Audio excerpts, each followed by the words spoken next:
Welcome to speed earning dot in. Commodity intraday trading के लिए कई सारे सवाल हमारे पास आते रहते हैं, उस पर हम आज बात करने वाले हैं। तो पहला सवाल ये आ रहा है कि अगर हमें कमोडिटी में हेजिंग नहीं करना है तो हम क्या करें। क्योंकि हेजिंग में कई बार कुछ लोगों को ऐसा लगता है कि इधर बाई किया उधर सेल किया, दोनों तरफ का टैक्स लग गया, और अगर मूवमेंट मिला, सपोज क्रूड में 20 पॉइंट का मूवमेंट मिला, 10 पॉइंट दूसरी तरफ चला गया स्टॉप लॉस में, तो आधा ही प्रॉफिट मिल पाया। एक्चुअली इसमें आप कई बार प्रॉफिट ले पा रहे हैं, आधा आधा ले रहे हैं लेकिन ज़्यादा बार ले रहे हैं। बावजूद इसके अगर हेजिंग आपको परेशान करती है तो सिंगल साइड काम करने के लिए एक सिंपल तरीका होगा कि हम लोगों ने टेक्निकली चार्ट में देखा कि कोई पर्टिकुलर रेजिस्टेंस टूट रहा है, रेजिस्टेंस के ऊपर आप बाइंग लगा के रखें और सपोर्ट के नीचे आप सेलिंग लगा के रखें। अगर इस तरह की कंडीशनल बाइंग सेलिंग भी नहीं लगानी है आपको, तो सिंपली हमने जो पैरामीटर्स आपको बताए हुए हैं बाइंग और सेलिंग के, उनके हिसाब से अगर आपको बाइंग दिखती है तो आप अपने स्टॉप लॉस के 3 टुकड़े कर लीजिए, 3 पार्ट कर लीजिए और उसके साथ काम कर लीजिए। जैसे क्रूड में एक पर्टिकुलर टाइम पे हमने तय कर लिया कि 154 पे 229 पे क्रूड को बाई किया। अगर बाइंग को ज़्यादा सपोर्ट कर रहे हैं पैरामीटर्स, 4 पॉइंट का स्टॉप लॉस लगा लिया। 4 पॉइंट का स्टॉप लॉस एक बार चला गया, 2 बार चला गया और शाम पे एक बार 6:29 पे कर लिया, 4 पॉइंट का स्टॉप लॉस चला गया।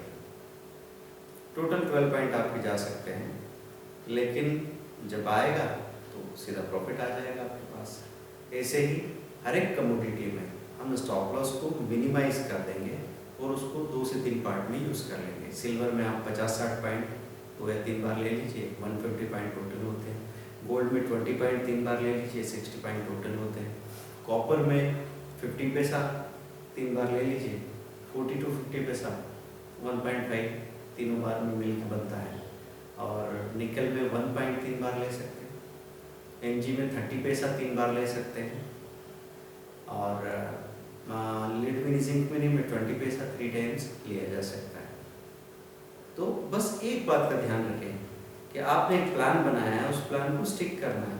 क्योंकि ठंडे दिमाग से हमने सोचा था कि इस लेवल पे हम बाइंग और सेलिंग करेंगे और ये हमारा टोटल स्टॉप लॉस होगा। तो इसमें एक ही बात की सावधानी ज़रूरी है कि जो नंबर ऑफ ट्रेड आपने सोचे थे 3 बार ट्रेड करेंगे और 3 टाइम स्लॉट पे करेंगे, तो उसी पे कीजिए। बीच में इमोशनल होने की, किसी तरह के डर में या आवेग में आने की ज़रूरत आपको नहीं है, क्योंकि वही चीज़ है जो प्लान को बेकार कर देती है। 2 बार तो आपका स्टॉप लॉस हिट हुआ, उसके बाद आप ठंडे हो गए, फिर आपने कहा कि चलो रहने दो यार, 2 बार ऐसे चला गया। तो ये तो कैलकुलेटेड है ना। अब कई लोग बार बार बोलते हैं सर बड़ा एसएल रखना था, ये तो बहुत जल्दी हिट हो जाता है। तो बड़ा एसएल हिट नहीं होगा क्या? बड़ा एसएल एक बार में हिट हो गया तो दूसरी बार प्रयोग करने के लिए आपके पास गुंजाइश नहीं बचेगी। ये पैसा आपका अपना पैसा है, इसको बचा बचा के संभाल के इस्तेमाल करेंगे, तभी आप मार्केट में टिक पाएंगे। और हम पहले भी आपसे कह चुके हैं कि नंबर ऑफ स्टॉप लॉस की बजाय अमाउंट ऑफ स्टॉप लॉस पे फोकस कीजिए।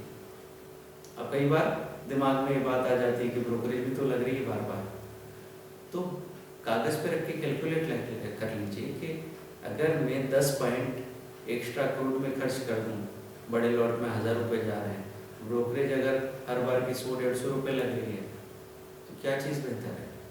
और उस हिसाब से बहुत सारे अच्छे अरेंजमेंट तो हम ढूंढ ही चुके हैं। कई सारे ऐसे अच्छे ब्रोकर नज़र में आ रहे हैं जो 9 रुपये पर ट्रेड तक की या 1000 रुपये पर मंथ तक की ब्रोकरेज आपको ऑफर कर रहे हैं। अगर वहाँ कोई हिडन कॉस्ट नहीं है, एक बार काम करके देखिए, सब कुछ कंफर्टेबल है तो आप कंटिन्यू कर सकते हैं। तो उस मामले में सजेस्ट करने को हम लोग आपको पूरा सपोर्ट करने को तैयार हैं, लेकिन कहीं ना कहीं बहानेबाजी से हम लोग अपनी ट्रेडिंग को करप्ट नहीं करें।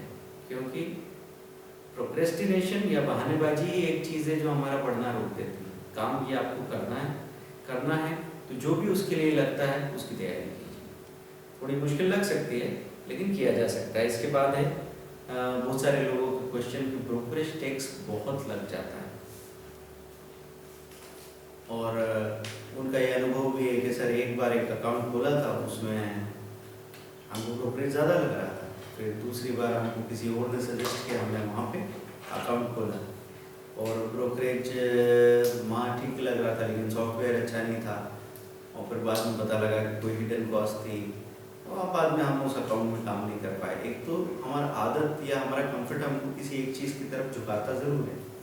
तो जब तक कोई बड़ा कारण सामने नहीं आएगा और रेगुलर नहीं हो पाएंगे, तब तक आप नए अकाउंट में काम करने की आदत नहीं डाल पाते। तो ब्रोकरेज एक बड़ी चीज़ है, ये बात ध्यान रखना बहुत ज़रूरी है।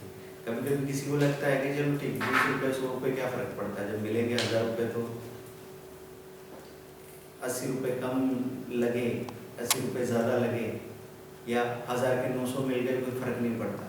लेकिन असल चीज़ आपको समझनी है कि एक छोटा सा ब्रोकरेज का इशू कैसे आपको बहुत बड़े लॉस में कन्वर्ट कर देता है। बात ऐसी है कि आपने सपोज सिल्वर को बाय किया, एक झटके में सिल्वर आपको 60-70 पॉइंट देना है, और अगर आपका खर्चा वर्चा मिला के आपका टोटल 30 पॉइंट का खर्च होता तो आप 60 पॉइंट में भी निकल सकते थे। लेकिन आपका खर्च 120 पॉइंट आ रहा था या 80 पॉइंट आ रहा था, तो आपको वहाँ रुकना पड़ा, और रुकते रुकते वो बराबरी में आया। बराबरी में तो आपको और खर्च का बहुत ज़्यादा लगने लगा।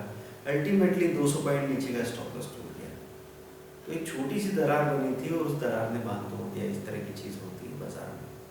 तो ब्रोकरेज और टैक्सेस को कभी लाइट मत लीजिए। वो जो भी रेकरिंग खर्च है जो रोज रोज होते हैं उनमें दिमाग लगाइए। अकाउंट ओपनिंग का कोई 1500 रुपया ले ले तो दिक्कत नहीं है। वैसे हम लोगों ने जितना काम किया है उसकी वजह से फॉर्चुनेटली सारे अच्छे ब्रोकर्स हमको अप्रोच करते रहते हैं। हम लोग उनमें देखते हैं कि किसी का सॉफ्टवेयर अच्छा है, किसी ने ब्रोकरेज का कोई स्पेशल ऑफर आपके लिए रखा है या कोई स्पेशल फैसिलिटी दी है, तो हम लोग आपको सजेस्ट करते हैं। चुनाव हमेशा आपका होगा। तो अभी किसी अच्छे ब्रोकर ने ऑफ़र किया है कि वो फ्री ऑफ कॉस्ट हमारे क्लाइंट्स को अकाउंट ओपन करके दे रहे हैं, और साथ में ब्रोकरेज मिनिमम जो अभी तक हमने सुनी है, ऐसा बताया जा रहा है 9 रुपीज़ पर ट्रेड तक का ब्रोकरेज लग जाएगा।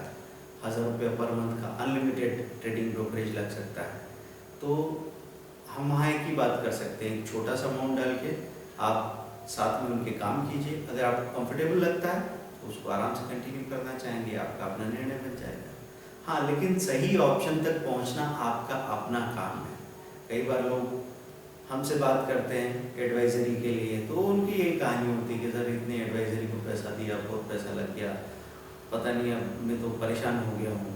या फिर मैं कहीं सीखने गया था, वहाँ कुछ सिखाया था, उन्होंने चार्ट वार्ट बता दिए, बड़े भारी भारी टेक्निकल शब्द बता दिए, पर काम करने पहुँचा तो मैं तो कन्फ्यूज था।